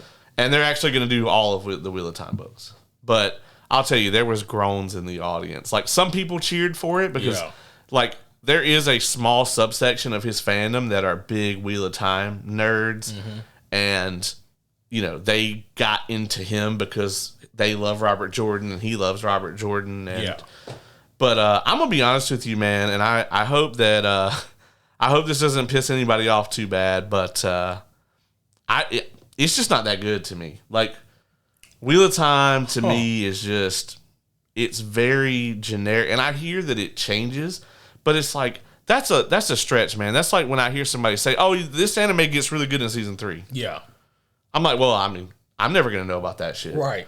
And people are like, yeah, like books 4 and 5, like it gets really, really good then. But I'm like, it just feels like really generic Tolkien-esque fantasy to me. You've seen the show, right? Did you watch any of the show? I haven't seen it. You haven't seen the show? Yeah, man. It just, a lot of it just feels kind of like Tolkien, but we change things here and there. And I just don't. I'm just not really into it. I get that there's a section of the fandom that is. I think with Brandon's thinking, I think he still believes that a lot of his fandom is really into Wheel of Time. Yeah. And that's just really not the case, I don't think, anymore. There is a lot, but I think the majority of the people that are there are his fans. Yeah. And he's doing this for him. He's a Robert Jordan nerd, like I'm a Brandon Sanderson nerd. Yeah. And by Dragonsteel making these really premium editions of those books, people want it. Yeah. But it's not, I mean, I was disappointed. It's not for me. I understand. But I'm really hoping we get a Mistborn movie soon because I need the masses to latch on. So, you know, obviously with this podcast here, there's like always a lot of nerd talk in general, but a lot of it is like superhero or comic book pointed. And something that is often discussed is just the fact that, okay, I know that, take this movie, for example, it's not going to be exactly what it is from the pages. Sacrifices always have to be made. Are, at large, like the Cosmere nerds who have read just about everything, are you guys prepared to make sacrifices? And by that I mean, you're not going to get what's in the pages entirely. We're going to get better than this movie. Oh, for sure. Because Brandon won't allow it, right? He will have to have some degree of creative control over whatever comes out. I'm not willing to make very many sacrifices in a Mistborn trilogy because it's not necessary. When it comes to Stormlight, I am willing to make some sacrifices.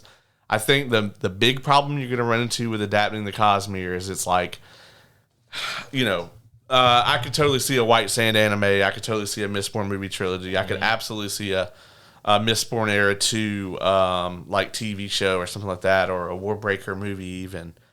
But the problem is when you get to where I am, everything is so combined. There is no things are their own series anymore. Everything has crossover. Mm-hmm. It's like a Marvel thing now, you know. The Cosmere itself is the main plot now. Everything is full tilt. There is no real separation of anything now. Mm-hmm. So that is my worry, is that you have these different properties and you're going to have to get that kind of crossover. You're going to have to get people to play these characters that are in it for the long haul. So yeah, I mean, there will obviously be sacrifices. There's going to have to be things that are condensed from Stormlight. Even if by some crazy nonsense, Netflix goes, cool, we'll give you, 10 seasons at 14 hours, you know, even then you will still have to condense certain things. Certain things will have to be cut. Certain things will have to be revised. So yeah, I mean, I would be willing to have it happen because I really think that this could be a super mainstream thing. We've seen that something that a really well done fantasy trilogy or series or whatever can make serious money. I mean, before they fucking tossed it in the river, The Witcher was the #1 show in the world. Yeah. For weeks and weeks and weeks and weeks. And then they were like, nah, fuck it. Yeah. We can do our own thing now, yeah. Yeah. And, Return of the King, until recently, I mean, I think it had a damn near, if not completely, 20-year streak of being the most highly decorated film of all time as far as awards. Wow. And I think Oppenheimer just tied it in nominations, but I think it got more wins even than Oppenheimer. Damn. And that's a record that stood for 20 years. Yeah. So, yeah, I mean, I think people right now are really ready for something like that. I mean, it's like Dune, right? I mean, for years and years and years, people said Dune couldn't be adapted. I hope the first attempt that we get is better than the first attempt that they got. But hear me out. What if Patrick Stewart is Kelsier? I don't think Patrick Stewart is so old that I don't think Patrick Stewart can play anyone except for maybe like Lord Renault. He could be that, Yeah. Somebody who's not going to make it out of the first book, really, Mild spoiler for a 20-year-old book. He can play Old Man Rashik, for like those couple scenes. No, Rashik's a dick bag. Can't be Patrick Stewart. Man, get at it. You know what? I have some Rashik shit to talk about, but I can't. On to the spoilers. Yeah, we've moseyed enough. Don't go see this movie. It's bad. It's really bad. I would much rather sit here and talk to you guys about Cosmere shit. And even though most of you won't even know what I'm talking about, I would.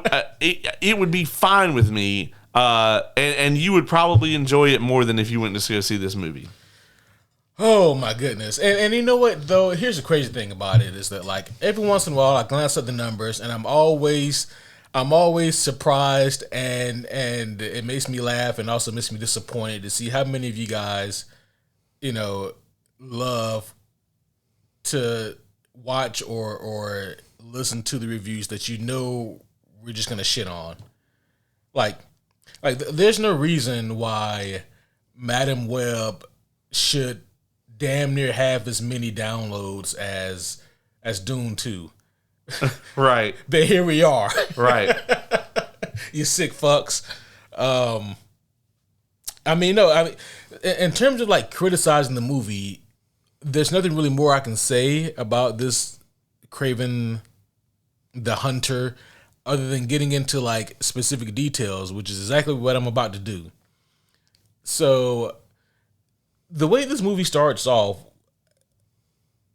it's like a convoluted prison murder where Kraven is pretending to be some inmate to get inside of a prison to kill a guy who is like an inmate, but he clearly has a lot of power and influence. this shit unfolds so fast. Yeah. Breakneck pace. Like, so when he gets there, he's like, I won't be here more than 3 days. And then seemingly 45 seconds later, he's in the yard working out. And these two guys try to like kill him at the bench press, and he fucks them up. And then they immediately take him upstairs, and the guy's like, oh, you're the one that my men want to kill. I'm like, bruh, how did you even find out about that? Yeah. This shit, like they walked here directly from there. Like, I'm not gonna lie, I wasn't in the impression this all happened within like the first 24 hours. Yeah. Like, I had no sense of time. Yeah. Yeah, so he goes up there, right, to like this big mob prison guy, and yeah, he's giving this whole spiel. Yes, you're the one of my men want to kill. And like you, I was wondering, how did he know this? And we don't even know they wanted to kill him. I'll be honest, man. Like, I think if this movie had been well done, I actually think he should have been in the prison for like the whole first act. Yeah. Like, this would have been a perfect time to like have him in the prison, and you think maybe he doesn't have his powers yet. And then like you could put all the flashbacks, intersperse the flashbacks with his dad and his brother in between shit at the prison, and then the prison break should have been the end of Act 1. You know? Yep, that would have been cool. Yeah, give all of this shit some time to breathe, but like instead it's like, oh, he's in prison. Oh shit, he killed a guy. He's out of prison. Oh fuck, okay. Yeah, and like the guy who he was rooming with was like, yeah, 3 days, and I was wondering, had it been 3 days? Right. I feel like it had been like maybe 3 hours. If tops. Yeah, like he was in and out. And so they do the whole prison break thing, and then he gets on the plane, and we don't even know who was that who had the plane waiting, whoever that was. Yeah, she had the plane waiting for him. He gets on the plane, and then he takes his shirt off. Yeah. Oh, what was up with the guy that counts down from 3 or whatever? The 1, 2, 3 guy. Oh yeah, the foreigner. So here's the thing, right? There were enough context clues for me to quickly pick up that, okay, they put the chameleon in this movie.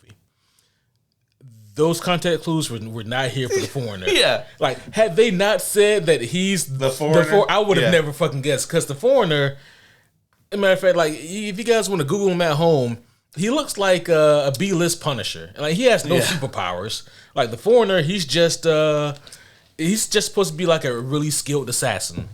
Is what he is. Yeah. In this movie, he definitely has fucking superpowers, I don't know what they are. Is he so boring? He counts to 3, and by the time he gets to 3, you're asleep.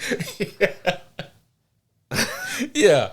I don't know what the fuck his powers really are. Like, they were confusing as fuck. He has like Bill Cosby powers. I'm going to put the pudding. That was. Yeah. Yeah, that is what he seemed like, though. It was bizarre, and it was an odd choice. Like I say, you can always tell when Hollywood just starts freestyling superpowers, right? Because they never make any goddamn sense. And that was definitely the case with this guy. He was just weird and creepy. Like, this guy has definitely assaulted people, Yeah, for sure. Yeah. And like the interactions between all the different villains were so weird. It's like they all have a villain club that they hang out in. Right. It's like, oh yeah, that guy, we can fucking call him. Yeah. And then they just get him on the phone, and then they magically do whatever. I want to know what's up with the dude that he sent Kraven after. Like, how did that dude agree to that shit? Like, how was that going to go positively for him? Right. Like, what did he tell that guy? Like, oh, yeah, we're going to have him send him after this dude. And I'm like, he called the guy and was like, oh, he's on the way right now. And I'm like, okay, cool. So that they're going to set a trap for him. Nah, this dude that just got off the phone with the bad guy who said he's on the way, him and his goons all seemed shocked by his arrival. They clearly filmed this shit out of order and just forgot about it. Yeah. Absolutely. And also, there's so many staged deaths for Kraven in this movie. There's so many times where they're like, the hunter is dead. Yeah. The moment with the rocket launcher, right? Like the whole building falls on him. I was like, okay, cool. This movie's gonna like slow down a second, and we're gonna get like another flashback where he's gonna remember some shit about his dad, and then we're gonna see him powering out of the rubble. The music's gonna swell or whatever. He's gonna be like, I know what I have to do. But no, like none of that shit happens. Like in the next scene, he's just fine. Just fine. Not a scratch on him. Yeah. The guys show up. They're like, we got him. And he's like, yeah, don't. And then he kills him. Yeah. And I'm like, so we're just gonna breeze right on past that, huh? All right. It's like they wrote a 4-hour script and then just decided to squeeze it into like 90 minutes. Well, what I think happened is that like whoever wrote the screenplay, he wrote like a really, really good script, right? I mean, he just had like, this is amazing. And he was running to get it, you know, to where it needed to be. And he dropped all the pages and some of them blew away. Like, no. And so he got like about 40% of the script left. It's like, God damn it, man. And then he turned that in. The Sony Roomba came by and like ate a bunch of the pages. Right. Oh man. Dimitri, the brother. It's a good thing this dude was Chameleon Man, because he's a different character in every scene. Bruh, come on. Like he was whatever the script needed him to be in every single moment, right? Like early on in the movie, kind of with his mannerisms and stuff. I will say this. I thought that the kid versions of them were actually good. Yeah, I thought that they were similar. Well, yeah, like they were as good as anybody is in this movie. Yeah. It wasn't like, oh, the kid version's awful. Right. And I actually might even prefer the kid version of Dimitri over the adult version. Because at least he felt like he was a character. You know, he was the weaker, kind of younger brother that he was protecting from his dad. Right. Cool. That's a character that's easy to translate, whatever. Yep. And then what the fuck happened, I don't know. I'm not going to lie, like, for the adult version of Dimitri, it felt like, okay, so y'all wanted Dane DeHaan, but he was busy. Right, you know? Yeah, exactly. Exactly. It was, oh, man, it's like, how do you fuck it up this bad? And then I kind of felt like he may have had some kind of disability based on his mannerisms, but I guess he really didn't. I guess the character was just kind of odd. Yeah, he was just awkward, yeah. And then, you know, he's got his, like, weird, you know, chameleon powers or whatever. And he never says, like, what the mad scientist that he went to see was. I thought they were going to give us, like, a Norman Osborn or something. Bruh, that scene was definitely filmed 5 days ago. Yeah, yeah. Yeah, when they thought there might be a sequel. Right. Here's the crazy part about that, right? Because, like, all throughout the movie, I'm watching this, and I'm like, okay, so he's definitely chameleon, all right. But I was thinking, oh, well, I mean, they're not gonna do like the whole chameleon look that he has, you know, like it's whatever. And then we get to the end of the movie, and you see like a brief glimpse of like the chameleon look, and I was like, so we're just not gonna get any explanation, huh? Yeah, I mean, they damn near just ripped that off from Morph anyway. Well, to be fair, Morph from '97 does look an awful lot like Chameleon. Yeah, I was actually thinking that. Yeah. They are very similar looking, but I still like it more, and so these guys can fuck off. Because X-Men '97 is actually going to get a sequel, unlike this fucking thing. Right? Oh my god! Yeah. So they set up this whole Chameleon arc at the end, right? Like it's supposed to be like this big thing in the movie where we're supposed to. Can't wait to watch the next one. Oh my goodness! I mean. Here's the thing, man. I actually thought we were going to get some crazy twist, you know, that moment where he's like, the answer's been right in front of you the whole time. I actually thought they were going to do this thing where, like, Dimitri actually was behind everything. Yeah. Because he turns around and he's got the gun. Right. And he kind of looks like he's got the gun pointed at Kraven. Yeah. And I'm like, well, that's not going to do anything, but, you know, cool. It wouldn't do anything. It's the fucking rhino either. Yeah. Right. And then they try to do this whole, Goku shit, you know, don't kill him, blah, blah, blah, blah. This isn't you. I know I just ran him over with like a fucking stampede, but don't kill him. I know I killed 17 men on the way over here. And the whole thing was just like, it was so all over the place. Like, he's the little brother that needs to be protected. Mm-hmm. He's a gangster in training. He just wants to play his music. He wants dad's approval. He doesn't care about dad's approval, wants dad's approval. Mm-hmm. Is insanely happy to see Kraven and hang out with him and all this other shit. But then miraculously later on, he just is real pissed about him not being there. Right. And I'm like, he should have been real pissed the whole time then. Yeah. Yeah. And then, like, out of nowhere, it says that that Kraven and Dad are similar. But if that's the case, then, why did you two get along so well when you were kids? Yeah. Like, there's just a lot that doesn't add up here. And the movie never even shows anything. Like, that whole him and his dad are similar shit. They just throw that out of nowhere. Oh, yeah. The movie never demonstrates that. Well, speaking of things that are forced and don't make any sense, according to this movie, Kraven gets, like, his vest from his father. And I'm like, why would he even wear that? What's the point of him putting that on, If he does everything he does in this movie to prove that he's not his father and that he hates his father, why even bother wearing the Kraven vest and then sitting down and doing the pose or whatever? Yeah, and also that shit looked like fucking Ken from the Barbie movie. It looked like his outfit.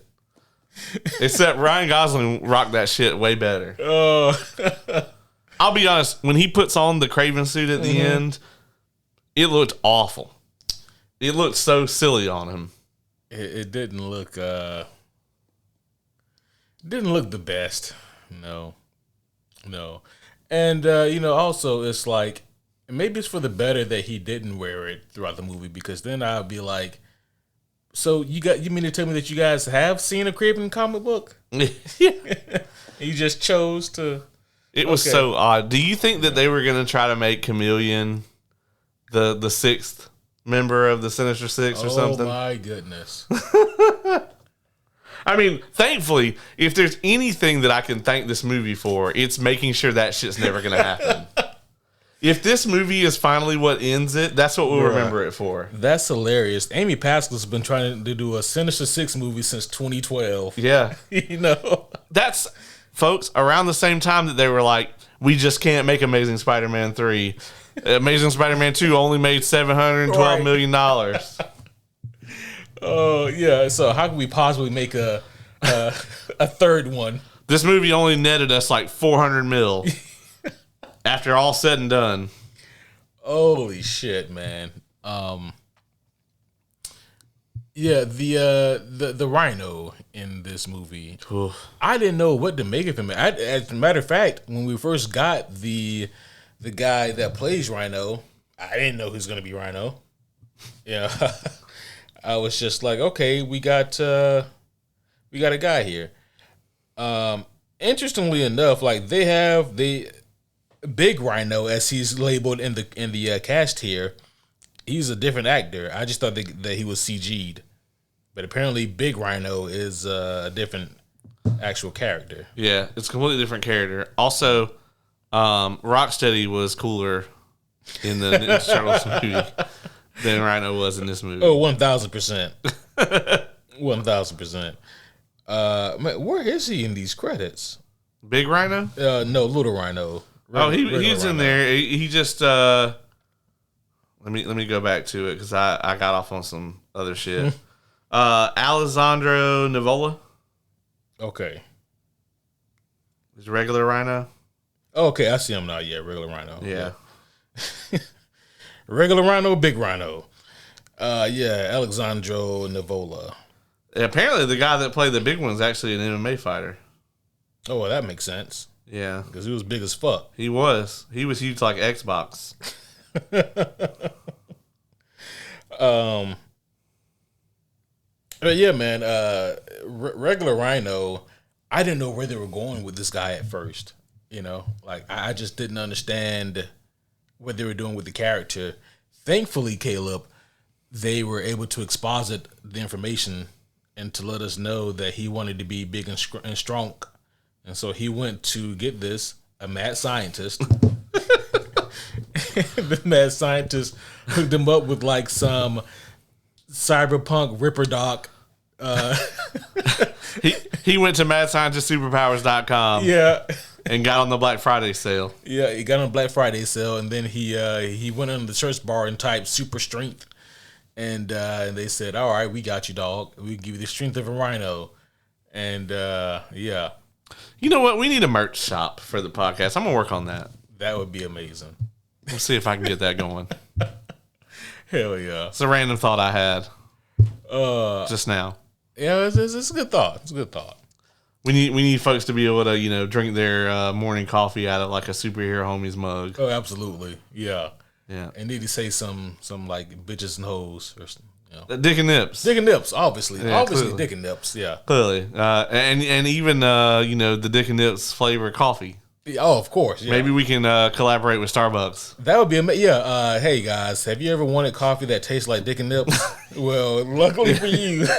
Now you can get a venti Dick and nips. That's right. Now we know some of you just like the dick and some of you just like the nips. So we have also isolated flavors. Yeah. As well. Yeah. Yeah, you can get the individuals, but we recommend, obviously, for the sake of like unity, that you get the dick and nips. The dick and the nips. Yeah. Yes. Absolutely. Yeah. Holy shit. Don't miss our Valentine's Day Unity Edition. This is how you know in 2024 when the podcast has gone off the rails is when we start talking about dick and nips. Yep. Every time. Every time. Other than the Deadpool and Wolverine review, which it was relevant during.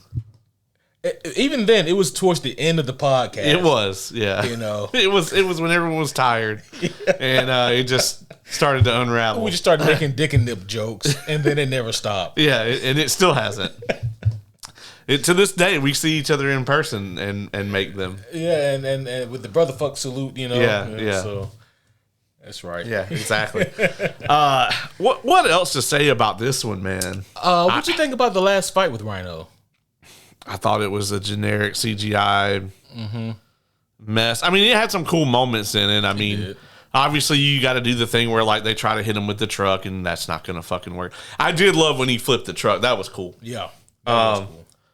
And I liked the way he beat him with the stampede or whatever. Yeah, that was like, man. I'll be honest, that those are some kind of a cow. Bison? Are those bison? We were like, yeah, or wildebeest of some sort. Yeah, roast beast. And so, like, I think they had more of an arc than any other character in the movie. Because, like, early on in the movie, you see that these poachers or whatever are killing them and shit. Mm-hmm. And then later on in the movie, you see Kraven kind of connect with the one, and he shields him from the stampede. And then at the end of the movie, they show up and, like, trample this guy who basically was kind of behind all these poachers and shit. Yeah. And I was like, that's a better arc than any of the other characters have. I want to know how much mana does it cost for Kraven to keep summoning the wildebeest like that? That shit's got to be what, like at least like 3 planes, 2 forests. I would say so. Yeah, it's an expensive card. Yeah. Oh. Luckily, he's got those little vials. Those are mana potions. Yeah. Fucking Calypso, man. So like the opening of this movie, it really does take about half an hour just to get through. Because, like, you go from Kraven doing his covert prison mission, and you go straight from that to 16 years earlier, and then we get easily 20 minutes of origin malarkey. Origin nonsense. Also, the whole, hey, pick you up from school. By the way, your mom's fucking dead. Let's go hunting. Yeah. I'm like, what? Yeah, like... And, like, we don't really get any information about, like, the mom or even their relationship with mom that much. We know that she was better than dad. We got the letter, and you see some brief clips of her in, like, an asylum. Mm-hmm. Yeah, man, I don't... I just don't know.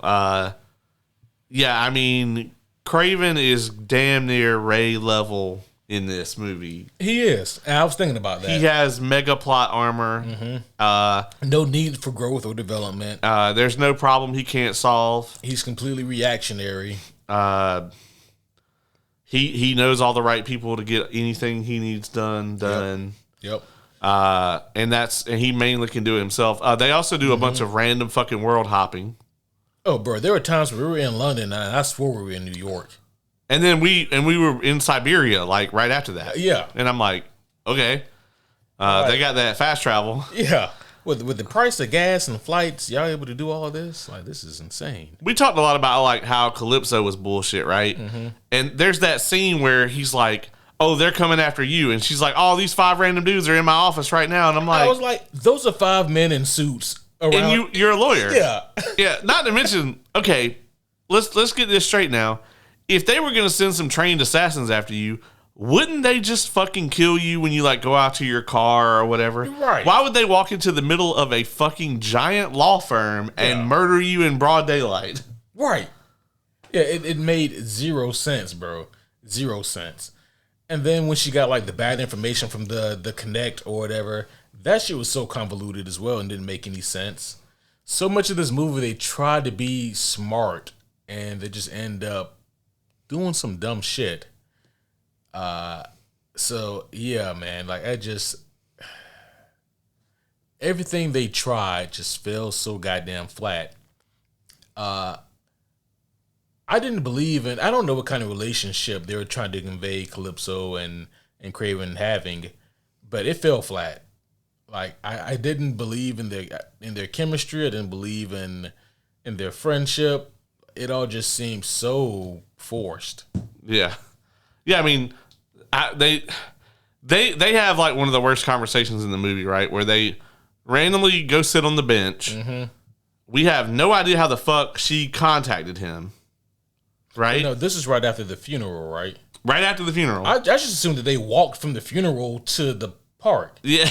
I don't know. He had on different clothes. And okay. she and the next scene is her sitting on the bench already, and he walks up. That's true. So, oh man, this scene on the bench is probably like my least favorite part of the whole movie, I think. Even and like it's a low bar as it is. Mm-hmm. But this is literally a part where they're just like, oh, well, there's all this exposition we got to get through about your characters, and this is the only time you're ever going to get any of this. Yep. So you got to explain here. Read this paragraph where you just become a Starfield NPC and randomly tell me things about your backstory in the middle of a conversation. Bruh, all we know about Calypso from this movie is her grandmother liked to use the tarot cards and taught her. She became a lawyer and she knows how to use a bow and arrow really, really good. Did she ever do much with that? With the bow? Yeah. She shot the foreigner. Yeah, that's it. That's it. Yeah. That is it. I mean, she only did one thing with the tarot cards. That's true. Also, I love that Kraven has like this fucking mechanical compound bow that's like assisted or whatever, and she's like, oh yeah, I'm pretty good with one of these from like Girl Scouts or whatever. Would you ever use one of those? Yeah, I was like, dog, that's not the same thing at all. Right. Yeah. There's not a whole lot more I have to say about this movie, man. No. It is definitely one of the movies of all time. And I'll be honest, man, I was just surprised that this movie was somehow worse than I thought it was going to be. It was a lot worse than I thought it was going to be. Because like I originally thought it was going to be trashed, and then came out the trailer, and I was like, okay, well, actually, this looks like it might be okay. And then, oh man, is it just god awful trash? And then the fact that there's no post credit scenes, it almost makes you think that Sony knew that this was it. Yeah. You know what it feels like? I think they moved the post-credit scene to just the end of the movie. Yeah. I think it was the chameleon stuff, if I had to guess. You know? Right. That would be my guess as to what probably was the post-credit scene. Yeah, it had to have been. Yeah. And I mean, I think it's fine. I mean, it's either way. It wouldn't have been any better as a post-credit scene. Yeah. As a matter of fact, it would have been worse because we had to sit there and wait for it. Yeah, everybody was ready to get the fuck out of here. All 7 of us were ready to leave. I'll be honest, if I worked on this movie, I wouldn't want people to know. So I'd be like, yeah, no, we're not putting it in after the credits. Right. Yeah, dog. It's rough. Isn't it crazy how, like, in this hypothetical scenario, I just realized we put Chameleon in the Sinister Six and not Kraven? No, we had Kraven in there. Oh, did we? Okay. We just only had 5 because Sony had Kraven, Madam Web, that's right, Venom. That's right. Yeah. Who the fuck else was there? Kraven, Madam Web, Venom, Morbius, Vulture. Yeah. Yeah. So that was the 5, and then we were speculating on who the 6th was going to be. What a fucking ragtag! Wouldn't it be Venom? Do we already say Venom? We already said Venom. Oh yeah. What a fucking ragtag team of And they're gonna fight. No, I'm so fucking glad. Yeah, just please let Null be a thing that the Avengers have to fight or something. Right, have them come in and like curb stomp the Beyonder or some shit, and then like they fight off. You think Sentry versus Null would be cool? You think? Oh, for so many reasons that'd be cool. I mean, just Sentry having the power of 1,000 exploding suns, and Null being like the Lord of all darkness, and him hating the light.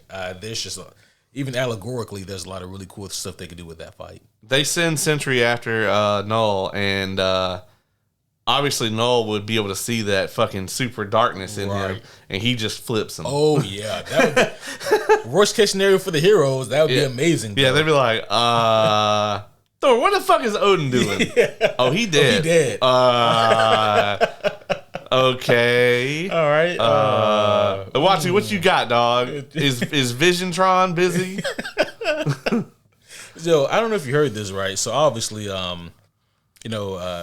Chris Evans is very rumored to come back. Yeah, we got to talk about that at length at some point. We do. Now is not the time to get super into it because we got to deep dive into that shit. But Hydra Cat, I mean, that was my thought, right? I mean, I think that's most people's thoughts. But I've also heard rumors that maybe he's coming back as the Beyonder. Oh, and that like the Beyonder is just going to take the form of Steve Rogers. Here's the thing: Chris Evans would play a phenomenal Beyonder. Yeah. I just don't know how much I like seeing all these old faces come back as different characters. Yeah, I mean, obviously, like, to me, either you got to do Hydra Cap, or in this instance, like, I would be okay with them getting the fucking Pym particles and going to get him, and just being like, we need you, you know. They would never do that though. Probably not, because of the way his arc went. With that, and also it would undermine the current Captain America. Well, and that's the thing is that I think Sam has to be completely out of commission for this to happen. He's got to be. Yep. Maybe they do this whole thing where Sam is on the War World and they need him to be Captain America while he's gone. Yeah. You know. Here's what I will say, and not that I want them to do this, but them putting the Avengers on War World and having them off Earth, that is the time where if you're going to do it, that's when you do a Young Avengers. Yeah. And I think they already said that, I think there is also some news on this, that a movie they're going to come forward with is going to be called Avengers something, but it's not going to be Young Avengers because most of them aren't young anymore. It's true. I think what were they going to call it? Not Dark Avengers. New Avengers? Yeah, probably, yeah. Yep. Because they're not young anymore. Most of them aren't even going to be kids. Kate Bishop's going to be like 25 by the time this comes out. She getting married, you know? But I think that is what happens. But but if that's the case, is that the other movie that's on the slate that we don't know about? Instead of a Doctor Strange 3, is that New Avengers that's going to be between Spider-Man 4 and Secret Wars? It could be. It could be. But if that's the case, then don't the Avengers have to be sent to War World at the end of Doomsday? And then in that case, why the fuck is Peter Parker still here? Oh, yeah, because Spider-Man 4 comes out after Doomsday. After Doomsday. Yeah. Unless they just do a whole thing where, they start the movie with them, with Peter on War World talking to Doctor Strange or whoever, and then they flash back and it takes place before. Well, it's going to depend on who chooses the champion. Well, however they get to War World, you know what I mean? Because no one knows who Peter Parker is. Right, yeah. So, but he has to wind up there. So I don't know. He just goes late. Well, or our Peter never gets there and it's Toby the whole time. Oh. Or Andrew, you know? That's true. Because we have been talking about that Toby was going to be there, and maybe that's the gist. Maybe, and that would be a fucking cool thing, is maybe at the end of Spider-Man 4, they show him putting the New Avengers together. Maybe he's in charge and he's like, fuck, I'm the last Avenger. I got to Yeah. do something. You know, I have to put a new team together. Man. See, now you're cooking over here. I know, yeah. Now you're over here cooking. Surely the Russos got there before me. Because that's got to be the spot, right? I mean, I don't know what they got going on, man. yeah. I'll be honest. All I know is that the right people are putting it together. Yeah. And we just got to trust them. You just got to trust the process. Yeah. And hope that they came back because they're so creatively invested and not because they got a big bag of money. All right. Well, I think that we have gone on long enough, my friend. And perhaps now it is time for us to go ahead and wrap this beast on up. Man, homies, I hope you guys have enjoyed this review, this breakdown, this discourse on Kraven the Hunter. Again, I cannot recommend you guys enough to just read the deluxe edition of Kraven's Last Hunt. It is a phenomenal read. It is worth your dollars and your cents.